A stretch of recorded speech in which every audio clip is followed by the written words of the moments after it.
All right, get ready because this deep dive is a doozy. We're going down a rabbit hole you guys sent us down, and it is wild. Yeah, this one is. It's really out there. Yeah. So, we're looking into this whole Smart Schoolboy 9 mystery, and it all starts with a YouTube video essay, blows up on Reddit, and then leads us to all these Instagram accounts that are just, well, they're really something. It's a trip. It makes you wonder, like, what are we even looking at online? You know, it's all about online identity and that dark side of the internet.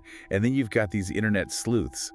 What can they really do? What are their limits? Totally. So there's this YouTuber, Nick Crowley, and he finds these Instagram accounts. Right away, something feels super off. They're trying to look like they're run by kids.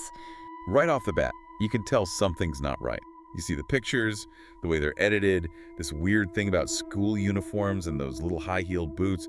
It's like they took all the creepy stuff online and just threw it together. And the way they write, too, it's like they Googled how to sound like a kid and just completely missed the mark. One account, Truth611, says it's this 12-year-old boy and his mom. At first, you almost believe it. The mom is all about protecting kids online. Even names specific people, she says, are dangerous. Ironic, right? It's almost funny, like she's saying, hey, look at me, I'm a good parent. Definitely not some weirdo pretending to be a mom. Yeah, exactly. She posts these photos of her son at school and stuff. But then it gets really weird. The photos start to look fake, like something an AI would make. Very heavily edited, right? What kind of edits are we talking about? So imagine this. They take a photo of this kid and add stuff that just doesn't fit, like bright red lipstick or make his face look super white. Then there are these weird collages with creepy pictures that make no sense. It's like they're trying too hard to seem innocent, but it just comes off as creepy and fake. Super creepy. What about the son? Is he in on it? He pops up sometimes, and honestly, his posts are just as unconvincing. He'll say things like, "My mom's the coolest, she's letting me post, best mom ever," and his videos are strange.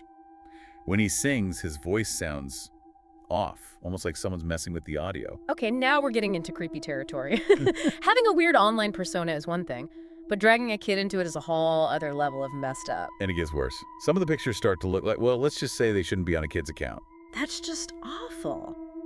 So this isn't just harmless role-playing anymore. We're talking about potential child exploitation. What about the other accounts? A lot of them follow the same messed up pattern. There's one, Girl Chloe 12, that also goes on about online predators and uses that same fake-sounding language. It's like they wanted to create a whole bunch of these fake kid accounts all talking to each other. So they made up this whole online world, blurring the lines between real and fake on purpose. And throughout these accounts, they're obsessed with school uniforms and those high-heeled mini boots. You see it everywhere. Okay, that is super creepy. What's with that imagery? It's a big red flag that this is fetish content, and a really specific one. So this is seriously messed up and could have legal consequences. Absolutely. And that leads us to the third account Crowley found, Smart Schoolboy 9. This one's different, and in a way, even creepier. Okay, let's talk about Smart Schoolboy 9. What makes this one stand out? This time, the person behind the account isn't using AI or stolen pictures of kids. He's using photos and videos of himself, a grown man dressed up as a schoolboy. Hold on, he's actually showing his face. Oh yeah. We see him in full makeup. White face paint, bright red lipstick, the whole 9 yards. And the videos, there's something else. One shows him coming home from school, another one on a bus, and through it all, that same creepy sing-song voice. He even films himself in, let's just say, suggestive situations. That is so far beyond creepy, and he's posting this for everyone to see. And not only that, but there are videos of him walking around outside in public dressed in this school uniform. It's like he wants everyone to see him. That is unbelievably disturbing. How has this guy not been arrested? I mean, seriously. This guy is just out and about wearing a schoolboy costume. It's mind-blowing, and he's been doing this for years. No one noticed. Yeah, it's strange, isn't it? But here's where it gets really interesting. Smart Schoolboy 9 is the key to this whole thing. Remember those other accounts? The Let's ones do that. pretending to be kids with that weird fake voice? Yeah, like they were trying way too hard to sound young. Exactly. Well, that voice, it's the guy from the Smart Schoolboy 9 videos. He's the one behind those other accounts, too. He's the mom of Truth611, the friend of Girl Chloe 12. It's all him. Yeah. One guy. We'll call him David. Whoa. Okay, that is seriously creepy. He made up this whole world online, playing all the parts. And the internet sleuths, especially those on the Internet Mysteries subreddit, they were all over this. They found a whole network of accounts all linked back to David, like he was building some kind of online empire of creepy stuff. Wow. How many accounts are we even talking about? At least dozens. He had one where he was Joanne, a 14-year-old girl. Another one is Stephanie, a 12-year-old who wrote poetry even. He was writing poetry as a 12-year-old girl. And get this. Some of his poems were actually published online, even in local newspapers. Seriously, he got this stuff published, so it's not just some hidden corner of the internet anymore. That's scary. I know, right? His reach was way bigger than anyone thought. And from what investigators have found, he's been doing this for years. There's stuff going back to 2018 at least. So we've got David, and he's obviously got some issues. But is there proof he's actually hurt anyone? Or is it all just online, creepy, but not actually dangerous? That's the million-dollar question, isn't it? And the answer is, it's not clear-cut. Remember those photos? Some look like real kids, not the AI ones. Right, the ones that seemed more, I don't know, authentic. Yeah. Well, investigators haven't been able to find where most of those photos came from. So no one knows who those kids are. Exactly. Meaning he could have taken them himself. Or even worse, someone sent them to him. There's even a photo of David with a young boy there, like on play date or something. Ugh, that's chilling. And what about those comments, the ones where he was talking to kids online? Yeah, that's where it gets really hard to ignore how dangerous this could be. He was reaching out to kids online, trying to become their friend. And the way he did it, it's disturbing.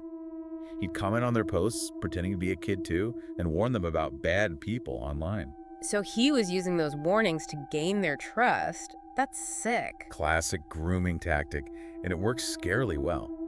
And knowing the other stuff he was posting, it makes you wonder what he wanted, you know? I bet the investigators were desperate to catch this guy. Oh, absolutely. And this time, the internet was on their side.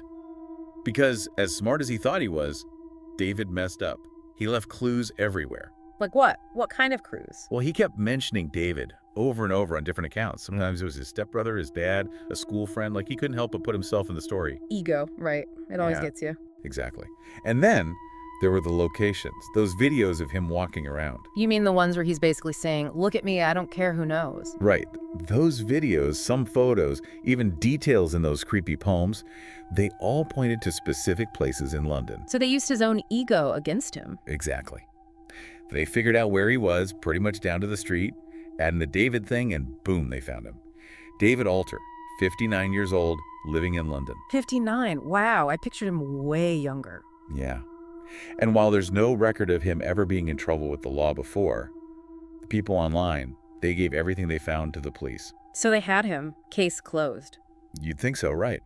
But this is where it takes another weird turn. So they're closing in on him. You've got the internet detectives, the police are involved. Everyone knows who he is. You'd think that'd be it for smart Schoolboy 9. Right.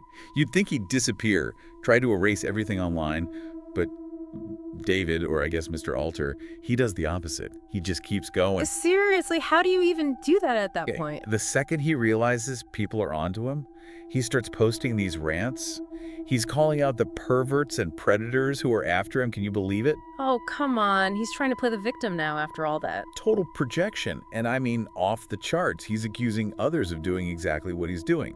And it gets weirder. He gets really specific. Like the way he describes these so-called predators, it's like he's describing himself. So he's not denying it. He's almost like bragging about it, but disguised as these accusations. Exactly. It's like he can't help himself. He's so deep in this fantasy world that he doesn't see it, the hypocrisy, how messed up it all is. And remember those dark thoughts, those disturbing things he put in his posts? Well, those get worse in the rants too. No way. He actually goes there. Oh yeah.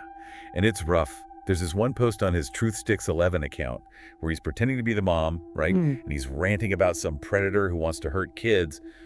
But then he goes off the deep end, starts describing these violent fantasies, super detailed, even mentions things like cannibalism and rituals. That is so messed up. It's like you're looking into the darkest part of someone's mind, and he posted this publicly. It's scary, right? Huh. Shows you how online anonymity can make people feel like they can do anything, even indulge their worst impulses.